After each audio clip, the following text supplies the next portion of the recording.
Hi, this is Dana Gould, and you're listening to the Walter Paisley Movie House. I stay here whenever he lets me. Welcome to the Walter Paisley Movie House, where we celebrate the little engines that could not. Coming to you live from Nilbog Manor Studios. Our music is by Jonathan Harmon, and I am your host, Dylan Roaring. Today, we take off with part 2 with Rich Brown, aka Frank Hope from Beyond Vaudeville. We pick up where all good stories should, with Suzanne Muldowney threatening 2 people with a sword. Part of their comedy routine, they did a Dracula bit with, Book dressed up with the robe, and he's, doing this horrible accent. Oh, the blood is I'm drowning in my blood. And again, this was just by chance, and Suzanne is just seething, like on the side, like watching this. And when they came backstage, she chased them down, and she had her sword with her for her Vlad the Impaler dance, and she was, kind of holding it up over Book and threatening to skewer him. And I think they got away with a stern warning, but it was a little dicey there. So anyway, I have lots of favorite people that, and some of that was, people that made return appearances.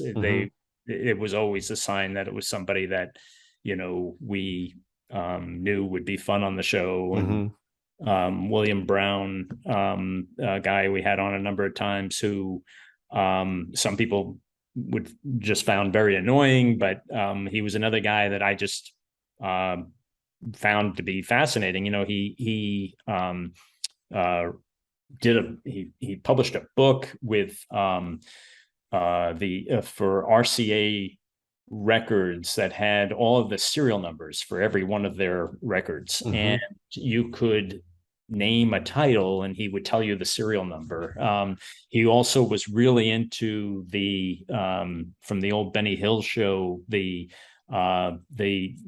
women who would pop in and out of the buxom women who would pop in and out of the sketches. And to most of us, you or do I, there's maybe 6 women that would show up at various times on that show. Well, no, someone like William Brown had a catalog of all the women that had appeared on the show and knew everything about them. And even if they had just been on for a second in a bikini to get slapped, he knew everything about them. So anyone like that just had that was very passionate about interests and could really go into it with great detail. I always found that fascinating. Yeah. There's certainly the standouts. Suzanne Muldowney probably, I think, could be called the unofficial mascot. She was on so many and so ever present, and I think it's so associated with it. But yeah, the people you brought up earlier, geez, I've got all these things written down. Yeah, there's the Renaissance man, William Brown. But like we mentioned earlier, in Vincent Hayes, the Marilyn Monroe conspiracy theorist, who seemed to have no sense of humor about anything at all, but was deep into the conspiracy theory. Yeah, it's funny you bring him up, because I have within arm's reach here. I can't believe it. Do you have the book? I found out, I was looking online about M. Vincent Hayes, and I knew some things about him, his personal life, but not too much. And it turns out his wife wrote a book, Reflections of an Octogenarian. Wow. Unfortunately, there wasn't too much learned here about him, other than it was he had mental issues. Sure. And she talks about some of the stuff like that. So William M.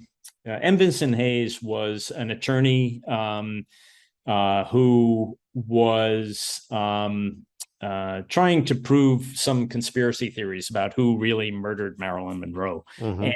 And she writes in the book about how, she just got a call from some hotel in Los Angeles one day saying that her husband was out there, investigating the murder of Marilyn Monroe. And so, yeah, a guy like him,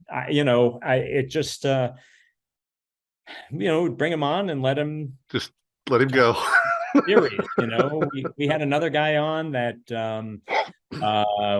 said he was an inventor, Mr. Marchand, and he had a whole plan for battery operated cars. And this was, well before our country started, or at least California now dictating that to be battery operated cars. And we'd had cryonicists on, and UFO experts, people that would have these different kinds of ideas and theories. And there was the alien cult. It just popped into my head as you were saying that. I can't think of the lady who was part of the cult. I can't remember the episode, but it was very strange. And those were the Raelians. Yes. And they're still around, I believe, and they were based up in Canada. And that is they had a charismatic leader. I don't know if he's still alive, but he had a theory that mankind had been created in laboratories. So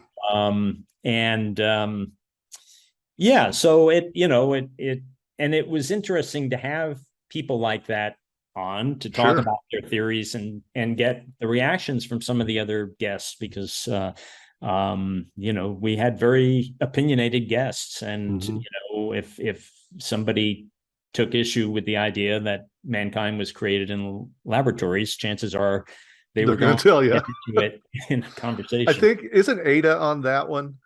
Yeah, Ada actually. I remember her taking issue. Yeah, she took some issue because I think they also had various theories about nudism, or that they condoned it, and she had an issue with it. And Ada Love was somebody that, she was just this character in New York, I had seen her in Mr. Mike's Mondo video. She showed up very. I remember her from that.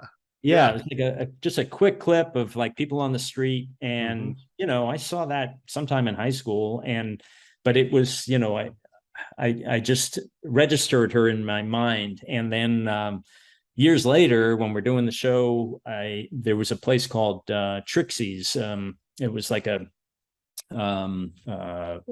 bar where they would have performers come in, and that's where we found Mr. Spoons. And and Ada used to go around the bar with a magic wand, and she would give them little blessings or wishes, and I saw her in like the Daily News, and I was so excited because like, there she is, trying to find her.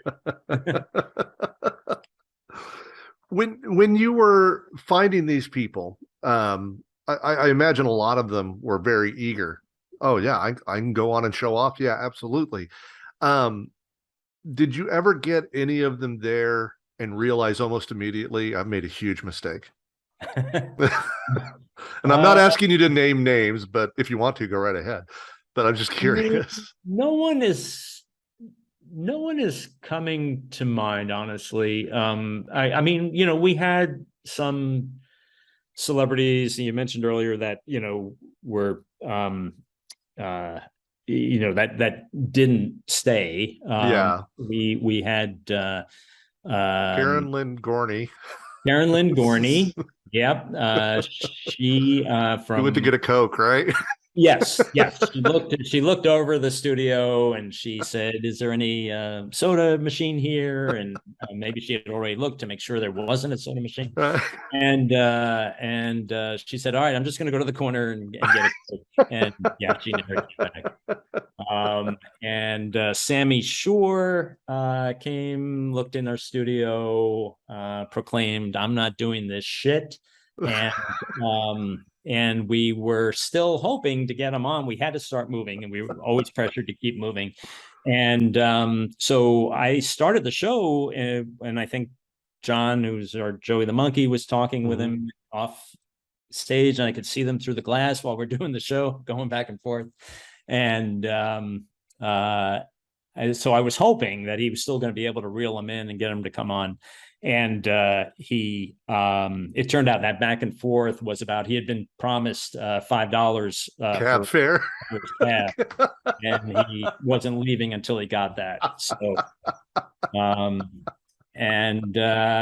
let's see who. Oh, when we had Kitty Carlisle Hart, we were setting up, and she had arrived a little early. We tried to always time it that they would get there right as we were ready to go, so there wouldn't be a lot of wait time. And so we were busy setting up the set, and somebody ran over to me and said, Richie, you got to go over. William Brown has Kitty Carlisle Hart cornered in a corner. And so I ran over with her book, which I had read, in preparation for the interview, and just started talking to her about how I enjoyed her book and mentioning some of it, and got her out of that situation. And then she came on the show. I think she might have left before the other guests came out, but yeah. Was it when you were doing the prep for these, and then getting there on site, you're meeting with them for the first time? Are you meeting with them in character, or are you Rich at that point? Kind of a little bit of a hybrid. Yeah. And I mean, a lot of what I would do on the show was me. I'm not quite as into science fiction, and I read where you said the science fiction was a little more Frank's expertise, but not Rich's. Yeah, I turned up stuff like that. But in terms of like what I'm thinking and what I'm saying, I think especially as the show went on, it just became more and more me. So it was kind of a hybrid when I would talk to them, and it would usually be pretty brief, just enough to make them feel comfortable. And and then but again, it was really there was a lot of pressure to just get started, and not allow too much time for thinking or backing out. Because that hour, that was set up, show, tear down, and get out, right? So you had a lot to do in that hour, that short hour time. As you got more and more in the groove of things as you were doing this, did you have the same crew every time? Was it the same camera guy they were giving you, so at least he kind of knew the rhythms and was able to keep up? Well, that part would be a little frustrating, and eventually the studios became comfortable enough with us to let us operate cameras. Great. Yeah. And the directors were usually only too happy to let Steve do all the calls, and so but there were technically sometimes, because of the rush, or because of the disinterest by the studios, some of them liked us, but some of them were just like, it was just a job, and they didn't want to deal with it. They didn't want to deal with anything special. It was a lot easier for them when two guys would come in with suits and just talk about local politics for a half hour. So there were times where they just didn't do the basics, like white balance the camera or check the microphone levels. So that, that's a frustration, because there be some shows where we had people like the Del Rubio triplets who were no longer with us, and the white balance is off, the audio is off, and it Neil Connie Wallace is offending them. Yes. Neil Connie Wallace. Yep. I'm kind of low-key obsessed with Neil Connie Wallace. I've tried to find anything about him, and there's nothing out there. And we do a show here in October every year called The Dead Comics, and local comics, including myself, will go and pick a Dead Comics act and do it. And the year I can confirm whether he's alive or dead, I plan on doing Neil Connie Wallace at the show, just to a confused audience who wonders what the fuck I'm doing. Yeah, we try to keep tabs on where everyone is, and we have a pretty good handle on a lot of people. But Neil Connie Wallace is one of those people that eludes us, and Yeah. there's just no digital footprint. So Mhm. some of these guys, they were performing before internet really took off, and it's a shame because they all probably would have had some sort of legacy online, Absolutely. but yeah, that wasn't it. Yeah, so there are some people like him that we've lost track of, and It'd be a good that, investigative podcast. yes. Maybe I'll do that next. And then there are some people like there was a guy, Buddy Clayton, that we had on a few times, and Buddy was a comic singer, and we heard from his daughter that when he passed, he lived to be like 96 or something. Wow. And she sent us like video of him. By this point, his mind had deteriorated, but he would still be performing in the nursing home, and she graciously sent us some photos of his earlier career, his performance Cool. career, and yeah, so it's really we'd love to know where everybody is at this point. Sure. But some of them, we just can't track down. Yeah. When you're dealing, especially with fringe performers, especially there was kind of a renewed interest in outsider music that kind of came up in the early 2000s. I think National Public Radio had a show dedicated to that and stuff. Did you ever, since you kind of became this guru for the outside element, were shows like that coming to you for advice? No, I really, I'm very aware of who the performers are, and and there are definitely people that I've, there are people that I feel like I've discovered, that have enjoyed some popularity as a result, and I'm happy for them and glad about that.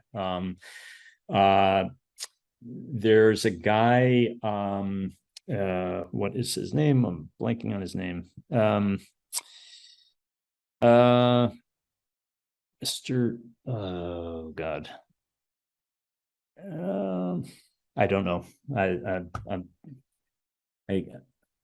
can't think of his name. It was a guy I found him later after we were doing the show, and anyway, yeah. Okay. Well, I think the true charm of the show for me is that you are not making fun of any of these people. You aren't. Maybe some of the other crew maybe pokes a little bit, but the charm is that you're enthusiastic about their enthusiasm, and I that's kind of like me. I really like it when somebody's very passionate about something, and that shows when you're talking to them. You don't ever belittle what they're talking about, no matter how crazy it sounds. You're interested and want to hear it. Is that something that you've always had in you? Yeah, for sure. I mean, like when I first saw a performer like Tiny Tim, I wasn't looking at him with any kind of irony or like, wondering why people are laughing in the audience, especially his earlier TV appearances, they pipe in the laughter. Laugh in and stuff. Yeah. Yeah. And I mean, I just was genuinely entertained by these people, and yeah, so yeah, it's I had booked a America's Got Talent had reached out to me to find some talent one year, and I had passed along some names, including a guy I had produced at Kimmel, who was a manualist, right? He was like a really talented hand farter, and like really good. And he's a gunsmith. He has like a gun shop in Detroit, I think, of all of those. And so, you know, when I booked him on Kimmel, he had a great time. You know, we used to do a segment, Future Talent Showcase, and it was, you know, it was a celebration of the performers, right? And we were really treating it for what it was, which was like, you know, it's pretty cool how this guy has figured out how to make these sounds with his hands and can do anything, can do, you know, AC/DC, Zeppelin, and whatever. And anyway, so he called me after his audition and just said, you know, Rich, I don't know what to do here. I did this audition, and Sharon Osbourne, who was a judge at the time, was just saying these really like horrible things. You know, he said like he claimed that she said something like, you know, you look like a molester or something, and you know, and yeah, and I felt so bad for him, because it was like, I said, well, you know, I don't feel this way about you. I think and I'm sorry you had that experience, and I contacted the show and you know, told them about this exchange, and they said, oh, okay, yeah, we understand, and they didn't air it, so thankfully.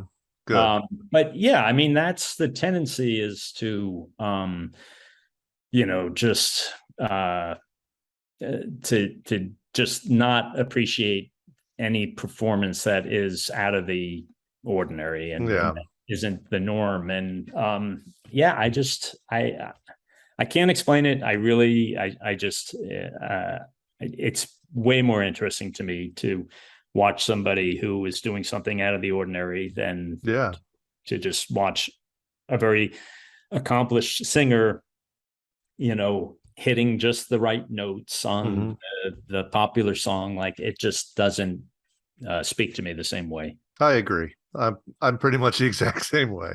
Give me singular over something that anybody else can do. I enjoy that.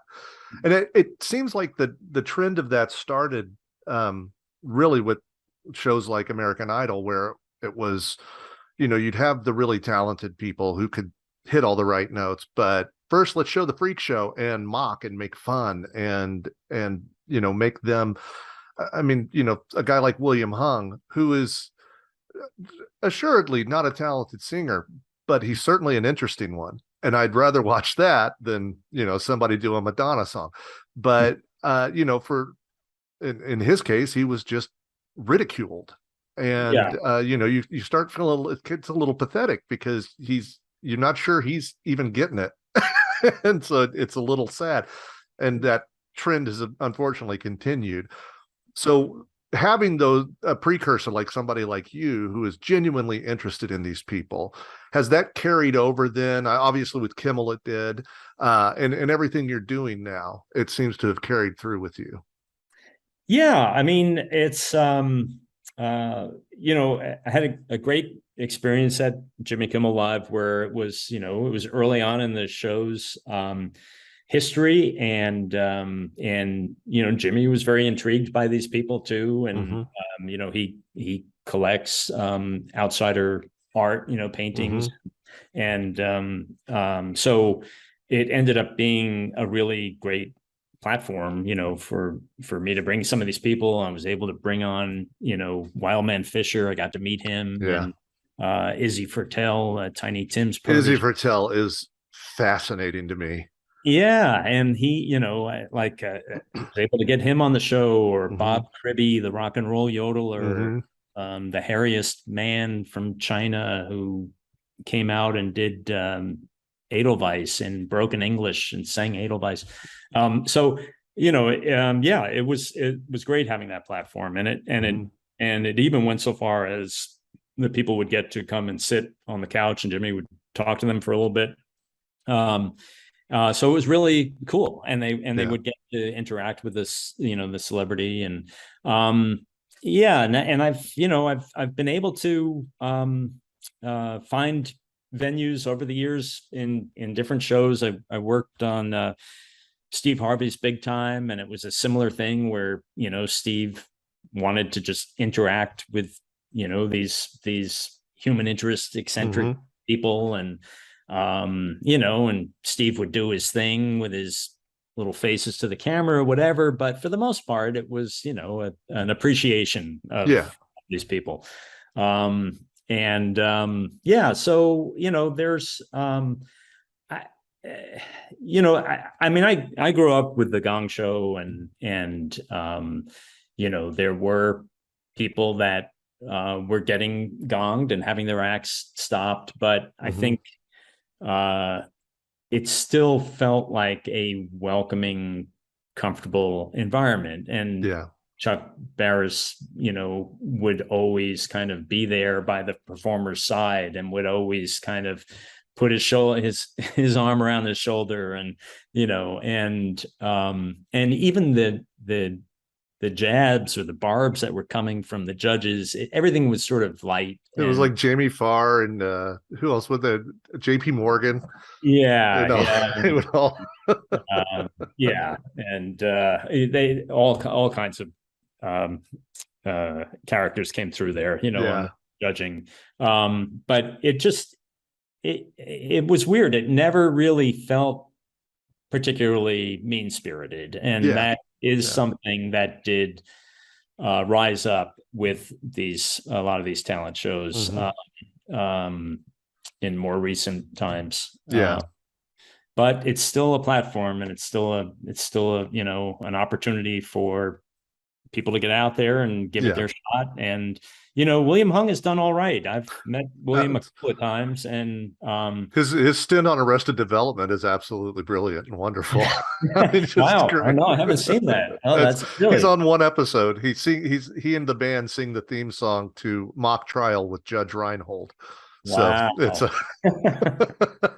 yeah, you know, like I've he and Tay Zonday. Tay Zonday did well. A bit, and I remember him on Kimmel. He's doing fine. You know, he's up in Washington State now, and you know, so it's what they can make of it too. You know, and you know, I think William Hung, you know, figured out a way to make that work for him, and embraced it, and was pretty savvy about, you know, getting colleges to hire him for, you know, a considerable sum to show up and do his thing. And so I don't recommend sharing a lunch when he's having tuna fish sandwiches, though. That was a little hard to take. Was the fish just flying? Yeah, just it wasn't well contained. Noted. All right, I will avoid that at all costs. I'm sorry, I jump around a lot here. I get so engaged in the conversation that I forget about other things I want to ask about. But when you made that transition from public access to MTV, obviously it's going to be a big change. There are people holding a lot of money who are expecting a lot, so that the chaos of what the show was certainly can't exist in that world. How much then, with somebody like David having to kind of contain that energy, how did that go? Well, you know, that was one of the things we'd go back and forth with, back and forth on with the network, was David's role, because, you know, we did like David the way he was on Beyond Vaudeville, and but he did have to tone it down, and to the point where he was, like catatonic. That was a new mode that David got into, where he was just like, he had some leeway to act up a bit, but he just chose to go like completely zombie-like, still became this intriguing figure. We would just hear constantly, like, what is with that guy on the couch? His facial expressions are so strange. The pursed, my late wife always called it the asshole mouth. His mouth looks like a little asshole right in the middle of his face, and his jaws jutting out. I mean, I can't imagine the tension he was holding in those. Yeah. It just, the biggest issue, in trying to do the MTV show was that we had to do 65 of them in a very short period of time. Mm-hmm. So to fill that kind of show daily with, we had maybe, I don't know, a celebrity, a band, and 6 or 7 different performers in between. It was, it's something that really would have needed, more time to kind of go out and do all the searching you need to do to find, just the right people for that. When we did the Beyond Vaudeville, we had a month in between shows, and it, so there was time to just really focus on that one show. And but in the case of Oddville, we had to shoot, like 3 a day, and we had to book everyone. We could only book people from the tri-state area. We had no. Were you still booking that show then? Oh, I was very involved in it. I mean, I'd be going through my files and bringing in everyone that we could from the old show. There was also a lot of pressure, of course, because it was MTV, to have young people appearing on the show. So we were still able to get a lot of old timers on there, but it was peppered in among like younger people. So we ended up going to, do a lot of auditions at colleges, hoping to find some, people that we felt really fit the mold of the show. And there'd still be, new people coming who we weren't aware of. And just because we never really did auditions for Beyond Vaudeville. So when we started doing auditions for Oddville, we'd have people come in like the human doormat, and he came in with a vacuum and a doormat strapped to his body, and he asked for a volunteer to vacuum the doormat while it was on his stomach, and he was laying down. And this guy was a vacuum cleaner salesman, a door-to-door vacuum cleaner salesman. So there were still some pleasant surprises coming up. But, in retrospect, it would have been very helpful having more time to book that show. Sure. I at points were you like feeling like the Wayne's World movie where they're changing it? Yeah, I mean, one of the first things that was non-negotiable was me dyeing my hair. Right. I had started going gray at 16, and I've never had an issue with being gray, but that made MTV very nervous. The idea that they were going to put me on there with graying hair. So I had to dye my hair, and but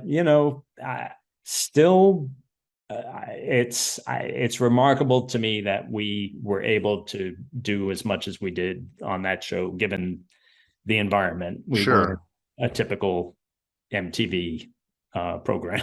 Yeah. And they, I'm sure, were the bigger name guests. I'm sure they were pushing people on you. I mean, like, but you had people like Alan Cumming, who, I mean, talk about a great guest. The celebrity, I mean, all the celebrity and band bookings were done by the network. And, my focus was on everybody in between. So, and, the MTV talent departments, they obviously had very good eyes. They knew who, was tracking and was going to be, on the rise, Mhm. and yeah, and there were people like, you know, Louis C.K. and when he Mhm. came on, it was, you know, I frankly, who is he, you know? Right. And, but you know, they would track these people down in the at clubs downtown and be Mhm. like, yeah, this is someone that we see, you know, as having good potential. And Yeah. yeah, so yeah, and bands too, like you know, like Blink 182 when they were Mhm. these kids from the West Coast, and Chibo Motto. a lot of, yeah, we Yeah. had a lot of, you know, Hanson, it was like their first Mhm. live performance, and you know, the You had I remember a story I read where Sean Lennon came with Chibo Motto because he was dating one of the band members at the time. yeah, yeah, yeah, it was weird. They one of the producers came in and said, you know, there's he'd like to meet you, and he used to watch your show on Beyond Vaudeville, and so yeah, it was kind of cool. It was like that would happen every so often, you know, Did that he mention that you guys had Omer Travers on? no. For I our wonder if he listeners, was Omer aware of Travers that. broke into Yoko Ono's apartment. So Yeah, Omer Travers. He became like a street musician on the West Coast somewhere. I don't know if he's still doing it, but wow. he scaled. I think he was drinking. I believe he was drinking one night, and he scaled the outside of the Dakota. He was a little wiry little guy with musical aspirations, and got into Yoko's apartment. Yeah. I can't remember if she was there or not. That was always, you know, the tabloids in New York were always a source of guests for us too. You Oh, I'm know, sure. Yeah. yeah, Yeah. there would, you know, just certain figures would suddenly be very prominent in New York Mhm. City because of the tabloids, and so it was a great resource for us. Yeah. What do you mind if I kind of go through a few of the guests and just kind of get your thoughts on them? I've Sure. got Yeah. so gosh, there's so many, but of course, I guess your first show you had Mason Reese, who was such an obscure, it still is such an obscure offset of pop culture, yet so interesting. Yeah, yeah, Mason. I mean, we're still in touch, and Mhm. uh, Mason, I had seen him as a kid. I went into a with my mom. We went to a taping of it was a run through for Saturday Night Live, which was Oh wow.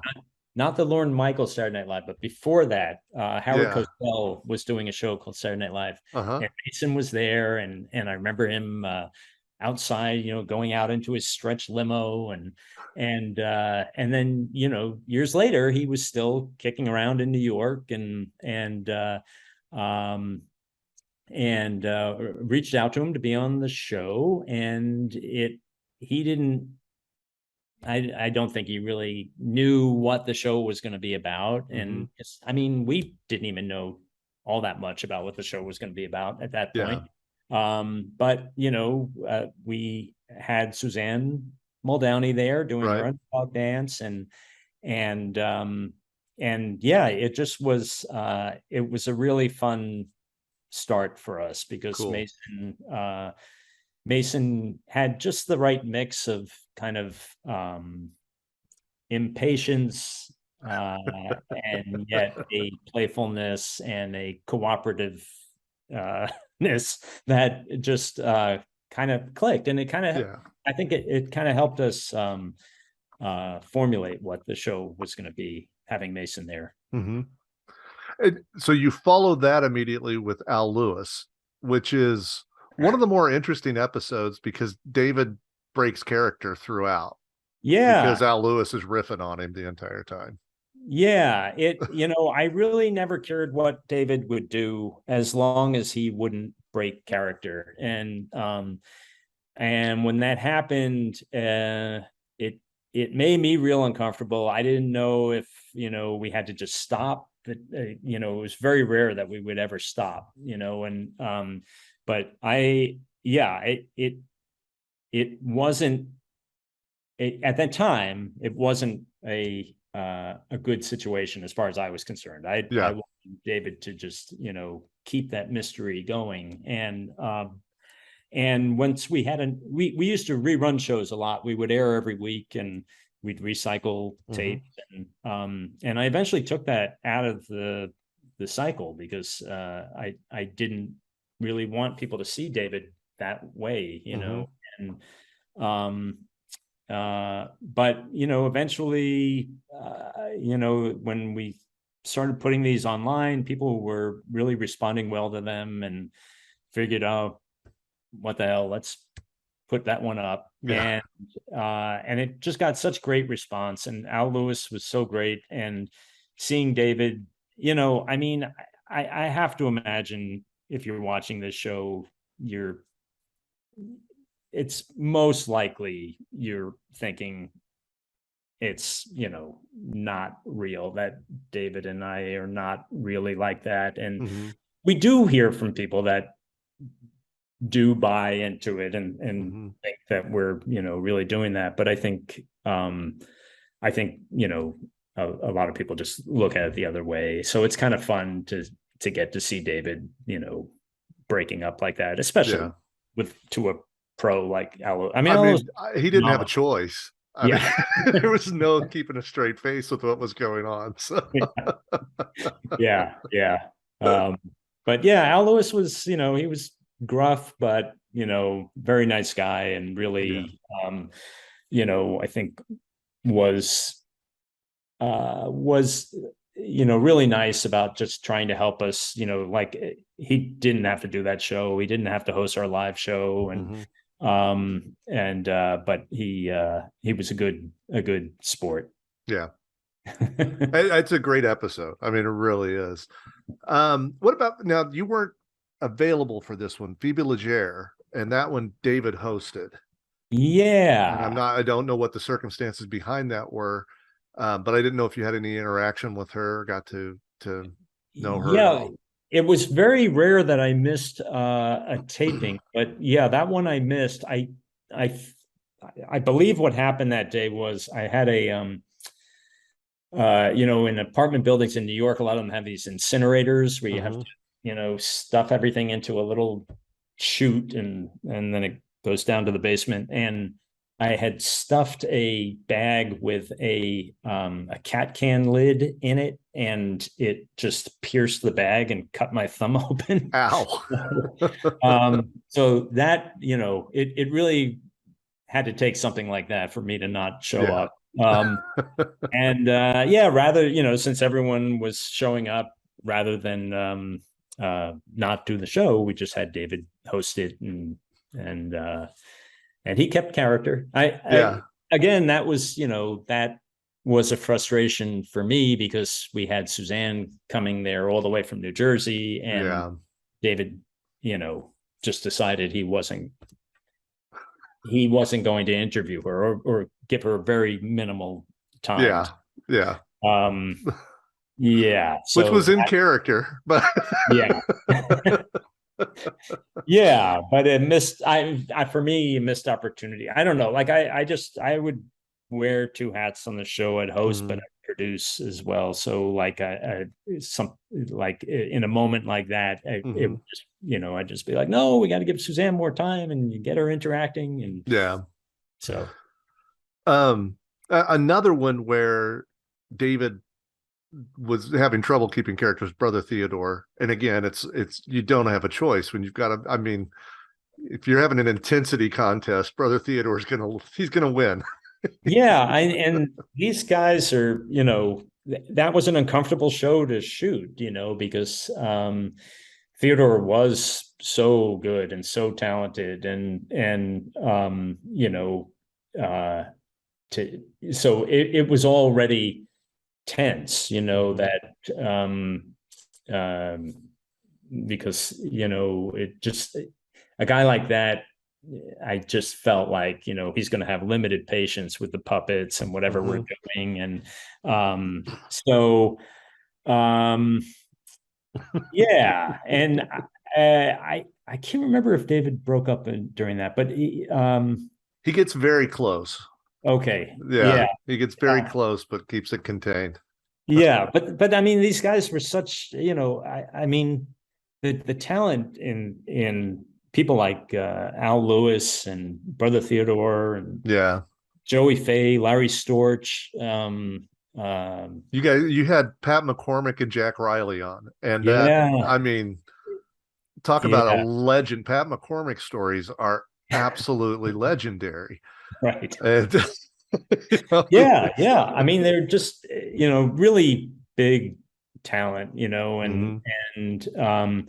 but at this point in their careers, it's like they're just not appreciated in the same way, when they're coming to us, and that's that's the loss of the many shows that didn't feature them when they could have, So, I mean, some Al Lewis had some renaissance, I guess, with Howard Stern, and it's great that a new audience kind of got to enjoy. He kind of got in with Al Goldstein and would end up in that weird crew of Goldsteinites, weird underground New York erotica and things. Yeah, Al Goldstein showed up at one of our live shows at Caroline's, and somebody I knew working over there sent an internal, I guess he would talk into a dictaphone. He would give notes on whatever he, had experienced the night before. And they sent along his message, which was something like, was stupid, don't get it. Yeah.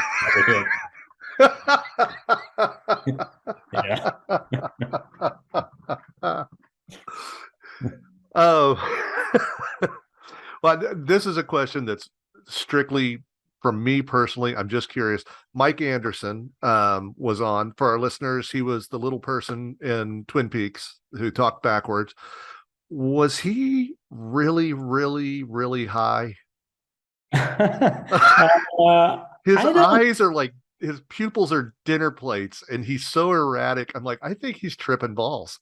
Funny, I don't know. I mean, he hosted one of our live shows also. Yeah. He was always the nicest guy. He really was. I don't know if he was high. Nothing I was aware of. Right.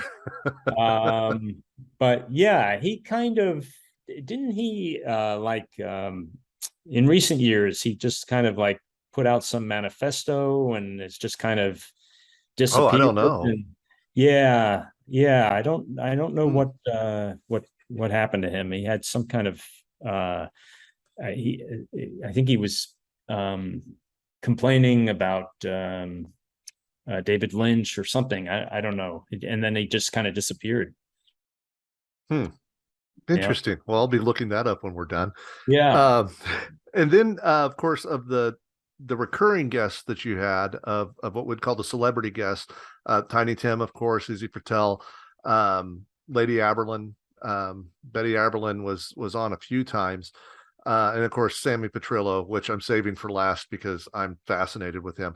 But Betty Aberlin, of all of them, just seemed to be the one who would roll with the punches, and at points seemed stranger than any of the guests you've ever had on.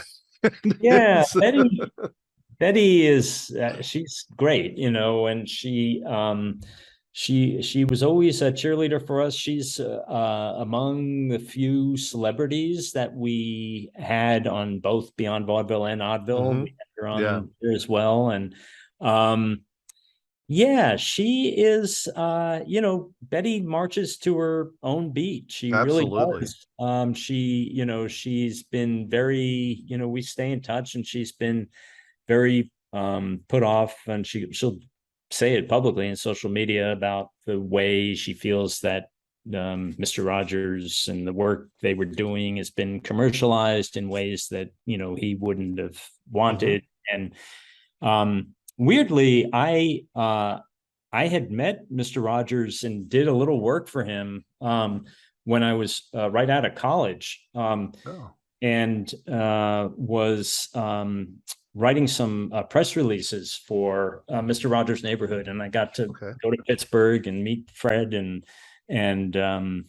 he he was just like, "What you see is what you get," Had you grown up with him? Kind of like we all did. It's funny. I didn't watch PBS as a kid. But I did really get into him like in high school. Sometimes I would just find it really kind of like a mellow feeling to just chill and watch Mr. Rogers. Very calming. Yeah. Very zen. So, when I met him at his office, like I was so intimidated, and I went in, and he was seated at his desk, and he had just microwaved a bag of popcorn, and he just reached it forward and said, "Would you like some popcorn?" And I just, I immediately was like, wow, this is just Mr. Rogers. I'm going to be okay here, and it's going to be comfortable.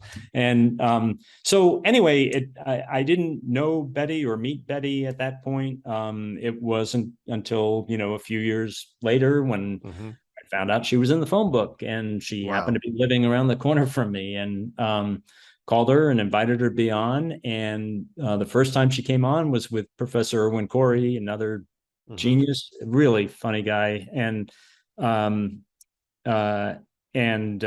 she just got it. She just synced with it. And she just really, she was a great guest for us, because she knew how to work with David. She knew how to work with all the guests we would have. She like us, was just appreciative of these performers, doing their thing. And so she was really, among like the real ideal guests for us. She's so enjoyable to watch on that. And I grew up on her, and it's one of those where I think I was in junior high when I happened to be on TV, and I looked at it, I was like, wow, Lady Aberlin's pretty sassy. Starting to have, that's like one of your first crushes as you're growing up. And seeing her on there being as much as herself as you can be when you're in a performance atmosphere. Watching her mimic David, and she's not mocking him. She's trying to figure out what is going on here. What's making him tick? Why does he sit like this? And she'll kind of mimic how he's sitting, trying to figure him out. It's you watch her trying to puzzle over all of this, and she interacts with the puppets as if she's in the neighborhood of make-believe. And it's wonderful to watch her on there. I mean, we were fortunate in that, she and a lot of the like celebrity guests we would get on, it's not like, a lot of them, it's not like they were on. It wasn't like they had anything to prove. They had their long careers, and they were just, genuinely answering my questions, and, and just doing their best to, work with the situation. Well, and we mentioned Tiny Tim, and you became very involved with him and his life, and he with yours. You attended his wedding, I believe, and we had Bill Rebane here, the director out of Wisconsin, who worked with him on Blood Harvest. He talked about, that was one of those things where Tiny Tim was playing the state fair, and he just approached him and said, "Want to be in a movie?" Okay. So, off they went. Wow. It just comes across, he was a very approachable guy. I don't know if he was or not, but no, he was. And we would have we'd have lots of long talks on the phone. We, shared an interest in early music. I'd been into music from the 1920s, from the time I was a kid. He was an encyclopedia of music. Just an incredible resource. Yeah. And he could talk for a long time about it and all the crooners, and he'd be able to answer questions I had about some of them. And, And he actually had asked me to be his manager at that point. And this was Wow. in the 90s, I guess early 90s. And I just, and Tiny had been through so many agents and managers, Mhm. and it wasn't something that I saw myself doing or being able to do. But the other thing that he would tell me is that he there was a certain amount of self-awareness with him about the image he would project and how he would put on some of his affectations that he would do, and which I found really interesting because he was very genuine and he was very eccentric. No question about it. There was one time I had to get to a drugstore before it closed to get some medicine, and Tiny had called, and I said to him, I have to, I have to go, I have to run to the drugstore. I'm sorry, I have to, and he just was, very curt, hung up the phone, and then when I tried to call him back, he wouldn't take my call, and he was living at the Hotel Alcott at the time. Up on 72nd Street. And I, after a couple of calls where it just seemed like he was, ghosting me, I left a note in the lobby for him, and he called me up, and, I apologized. I said, explain the situation, and we were all good at that point. But, it was just this idea that like, all of a sudden the door just like slammed shut, Wow. he just and we were fine after that, but it just he had his, without a doubt, he had his eccentricities. And but yeah, I went to his last wedding in Minnetonka, Minnesota, and where he married Miss Sue. And it was sad because he really had I think he had finally settled down. Up to that point, he had ended up out in Iowa in this hotel because he was, he didn't like what was going on with his management. I think he was a little nervous about some of the characters he was dealing with there. So all the way up until that point, it had been a life of just ending up in the circus and constantly hustling and constantly looking for that next break that was going to bring him back to 1968 levels. So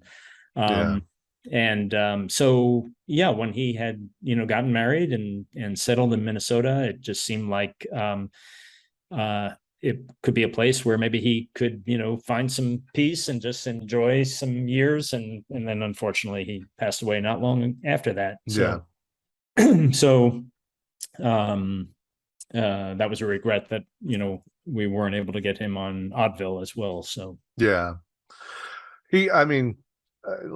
like we said, he was just so complex of a person that I think a lot of people looked at as two-dimensional because they'd never had a chance to see that side. Just his vast knowledge of music, like you said, it's unparalleled, really. I'm glad you got to get to know him and spend that time with him, though. That's really great. Yeah, he would, like on the phone, if we were talking about an old artist or Russ Columbo, and start talking about the mysterious death of Russ Columbo, and whatever the conversation point was, he would just break into a song. He'd have his belly by him, and they were all from memory. Like it was phenomenal. Like what was going on in his mind, like musically, that he had all of this, a lot of obscure, like songs from the teens, and that were all in his head, the music and the lyrics, and he just really he had a talent that way. Yeah, it's amazing. Well, I've held off long enough. We got to talk Sammy Petrillo. So he was a guest twice. For our guests, if you don't know who he is, first off, shame on you. Secondly, go right now, stop everything, get on YouTube, find Bela Lugosi Meets a Brooklyn Gorilla, and watch it. He was a Jerry Lewis impersonator of sort, really. That Jerry Lewis actually, for the first part, endorsed, and then got a little pissed about later. But it was uncanny how much like Jerry Lewis he was, to the point I screened movies here monthly in Indianapolis, and I screened that movie once. I didn't give any preamble to it. I just said, just watch it, then we'll talk. And people were like, why isn't he with Dean Martin? Why they legitimately thought it was Jerry Lewis, which I thought would happen. And even though in the credits you don't see Jerry Lewis's name, people were convinced that was Jerry Lewis. He was that good. Yeah. And of course, you guys get to him. He's quite a bit older, pretty bitter, kind of holding on to some resentment. What was he like to deal with? Well, he was dabbling in as a realtor, I think, somewhere north of Manhattan in New York. And I can't, for the life of me, I can't remember how I first got in touch with him. I knew a guy, Stuart, who was his, I think his nephew or somehow was related, and was, he would dabble in management, did stuff with like Butch Patrick and some other people. And I think it was somehow through him that he was able to track down, because Sammy wasn't on people's radars at this point, right. he and so to find out he was in the area, it was like, well, wow, just have to give this a shot, because that movie is fascinating, right? It's like it's hard to take your eyes off it. It's to just see the comparison with Jerry is fascinating to watch, but just then you got Duke Mitchell kind of doing a half-assed Dean Martin. Yeah, it's great for any of us that grew up enjoying the Bowery Boys or any of these low-budget movies. It's just fun to watch, and you just go with it. And I'll say it's not an original thought. Others have said this too, but it's actually a pretty good Martin and Lewis movie. If you look at it as a Martin and Lewis film, it's actually a pretty solid one. Yeah. So, we reached out, and he came to our studio, and he couldn't have been nicer. He came, dressed in a suit and tie, and he had a tux on, I believe. Yeah, kind of expecting probably something a little more than the environment that he wound up in at our show. But he was funny, he was doing his one-liners, he was going with it. We had some eccentrics. I think there was a woman who had been in the tabloids for sending love letters to Burt Reynolds or something. And, and he went with it. And then we invited him back again. And he showed up with this woman and her baby, and the woman, Susie, we found out was his then comedy partner, and I guess his live-in partner as well. It wasn't stated that way, but it seemed pretty clear. And he wasn't, so this was he was a little different than the second time, because he didn't wear the tuxedo. He didn't have his teeth, I don't think. And he had Susie and a baby with him. And it was always weird, like when somebody would bring a baby, because we didn't have any place to put a baby other than behind the couch with the puppets or something. And so they had the baby out there with them for the Mhm. interview, which was, challenging, and David is glaring and swinging, and so I was nervous for anytime there was a baby out there, I was Yeah, nervous with David, and was he going to somehow hurt the poor kid, or and sure. He was so really that erratic that you thought that might happen. oh yeah, for sure. I mean, Wow. that was, like, and maybe not intentionally, but just, from Well, I some wouldn't think he'd intentionally punch a baby, but from some wild kick or a swing, or when he's like, getting physical with another guest, or with Joey the monkey, or right. he yeah, it definitely would make me nervous. Sure.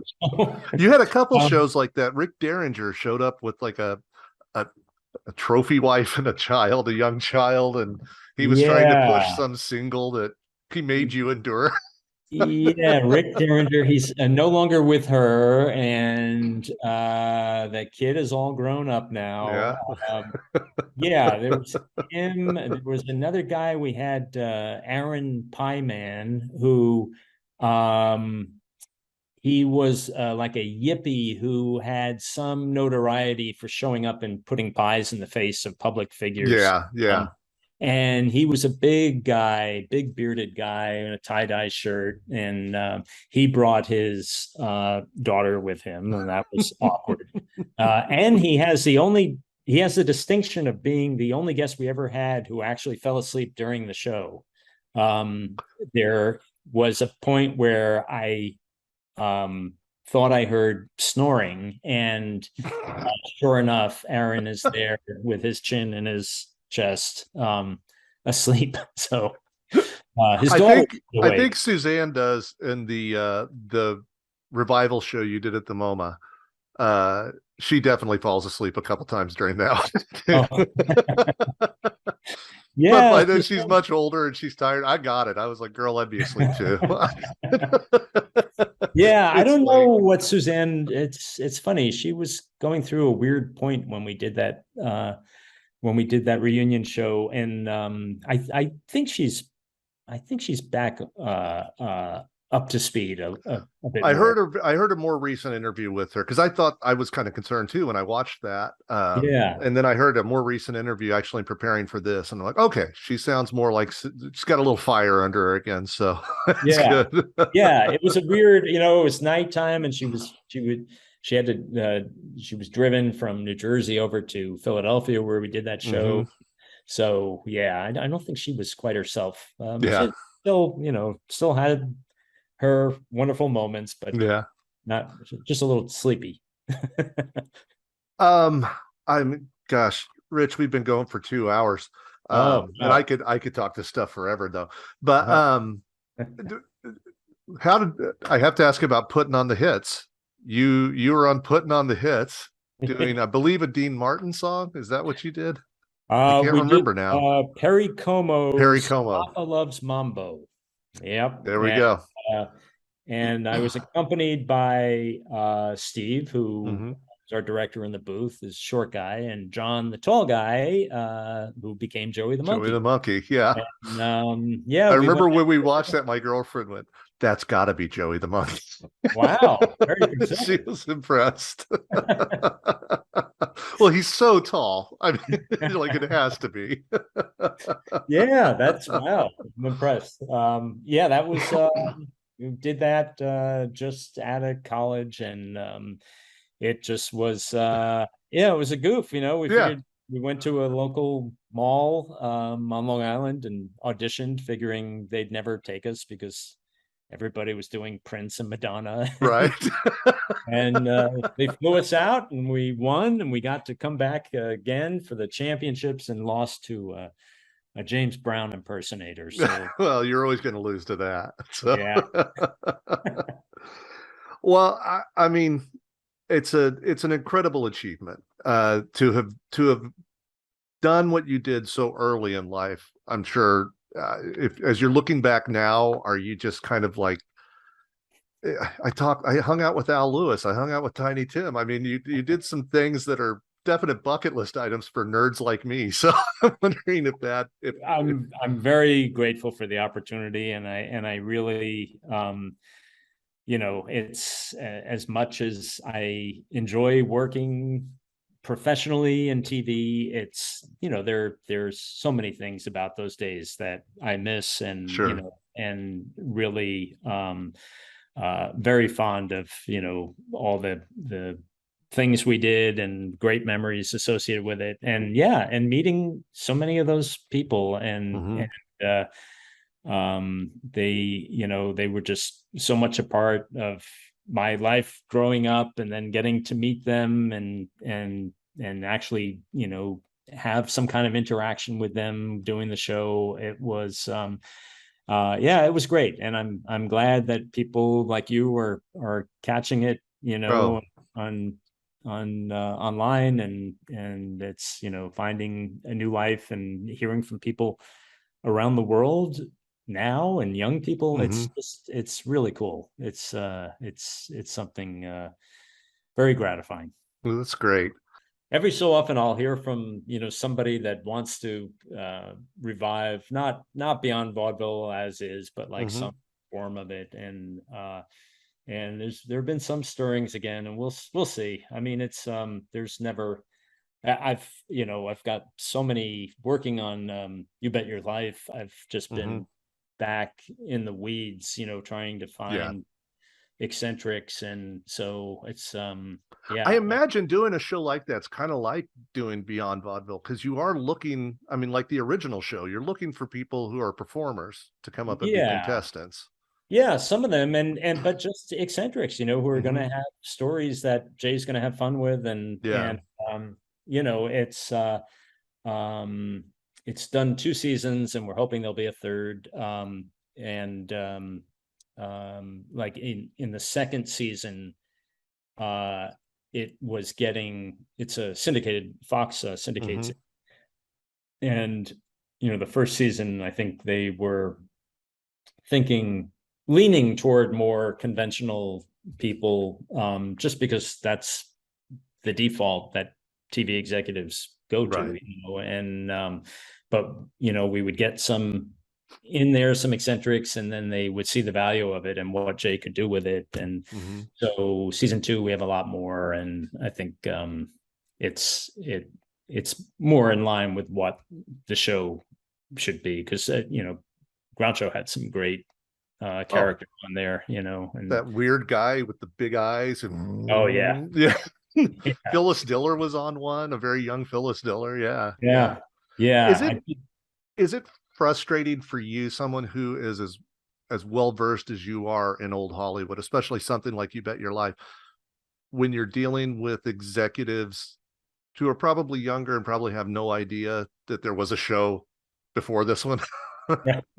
Yeah, I mean, I just presume that there isn't, that there isn't much knowledge of the history on these Mhm. things. And I did a worked on a revival of Beat the Clock, and it was awesome because I was able to, get the Fremantle archives and look Mhm. at all the old shows, Wow. and Cool. and they're so fun, and and there just was um in those earlier days of TV, there was more of a they tended to appreciate or gravitate more toward people that they knew were going to deliver, you know, funny moments, just because they were Mhm. such characters, Yeah. and yeah, it's harder Yeah.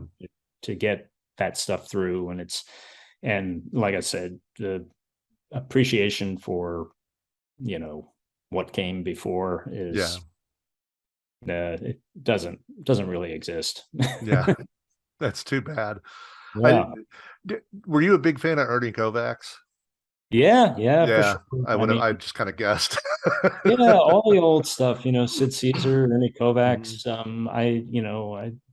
I mean, really, this is the stuff I watched as a kid. I wasn't, Yeah. I, I've, uh, I mean, I guess I watched the sitcoms too that were popular at the time, but like the old stuff was the stuff that always really. Well, you had like the $1 million movie that would come in, and you watch the same Marx Brothers movie every day for a week, Yeah. stuff I like mean, that.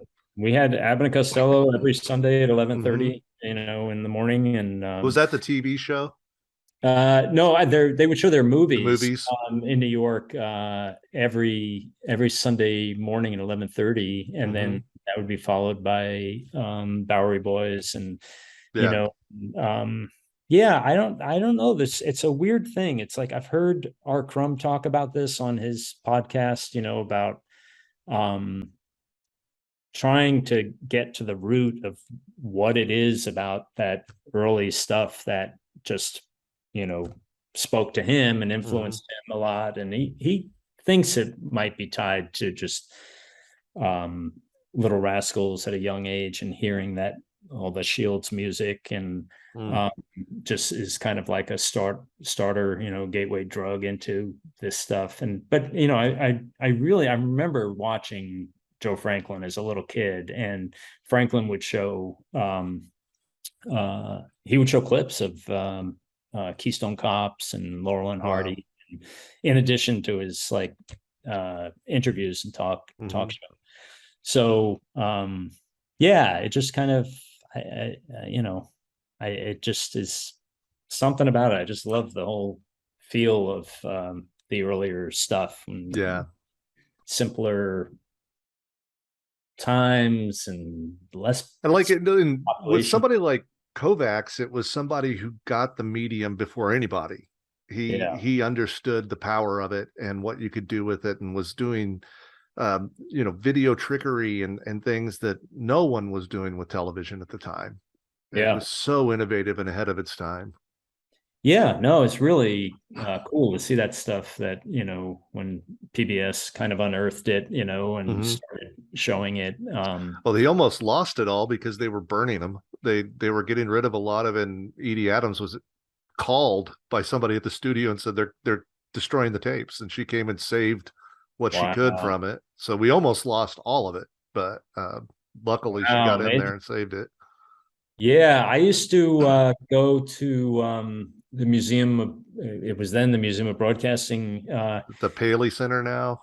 Yeah, Yeah. and they had really cool stuff of like, unedited morning shows that he did in New Oh York, wow, cool. and where I don't know if they're on YouTube. I haven't looked, but the pacing of it was just it was different, because Hmm. it wasn't the clips that we've gotten so accustomed to of the water cooler montage and the Nairobi, Yeah. like they're really like, they're finely tuned cut bits. Hmm. And but watching him just do his morning, I think it was like in Philadelphia, he had a morning show, um was really fun, and it was a whole nother side of him, because it was just him very loose, very, no pressure to rattle off a joke a minute. The Hmm. set was kind of bizarre. He had like a suit of armor, and Yeah. just weird kind of stuff, kind of like you get a taste of it with like Letterman's morning show and Hmm. his earlier Yeah. NBC stuff. And um but yeah, that stuff that Kovacs did I found really interesting. Yeah. He had one, I remember there was one where he had this uh person in a cat suit, um playing cat's cradle, like, and it was just off on the side, like while the show was going on, just, yeah, just weird That's great. stuff, like yeah, it's, and how that broke through, I guess it just was, the audiences were just so small that there Yeah.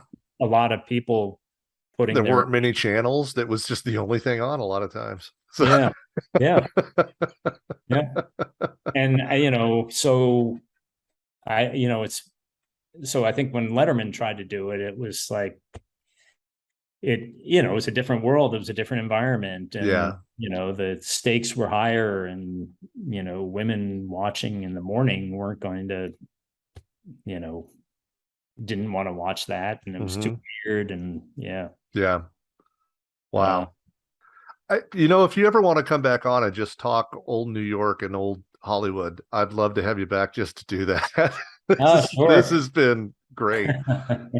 Listeners, as we said earlier, you can find them all on YouTube. There's a Beyond Vaudeville channel you can go to. There's a great Beyond Vaudeville page on Facebook where nice little history tidbits come through. I encourage you all to go out and find it if you haven't yet.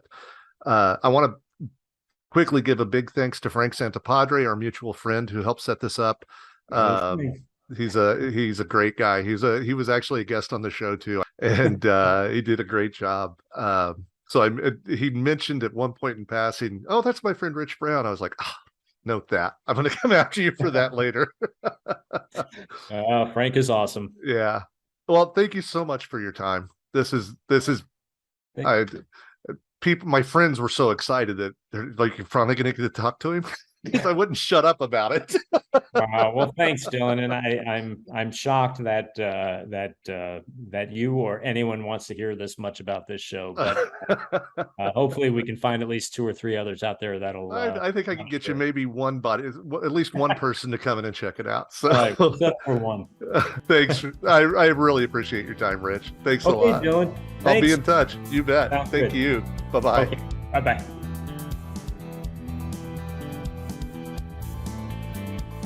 That was Rich Brown. That was just a lot of fun for me. I hope it was just as much fun to listen to.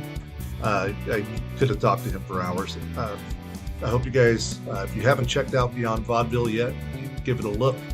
It's just a lot of fun. That's going to be it for a while. I don't have any other in the can, and I don't have anybody booked. I'm working on a couple of bookings. There's a good chance next episode will be up sometime early in the new year. So we'll just consider this a holiday hiatus. Hopefully, I'll be back with you soon. If you are in the business in some way and know people who might be interested in doing a podcast like this and who have some cult movie or cult TV cred, feel free to send them my way. You can find us on Facebook with the Walter Paisley Movie House, on Instagram at WP Movie House, or you can email me at wpmoviehouse@gmail.com. As always, thanks for listening, everybody. I hope that the upcoming holidays, if you celebrate, that you're enjoying them. If you don't celebrate, that you're still enjoying yourself and you're getting out in the world for the holidays and the new year. And when you do, take care of your servers, because this is the Walter Paisley Movie House and we do not piss on hospitality.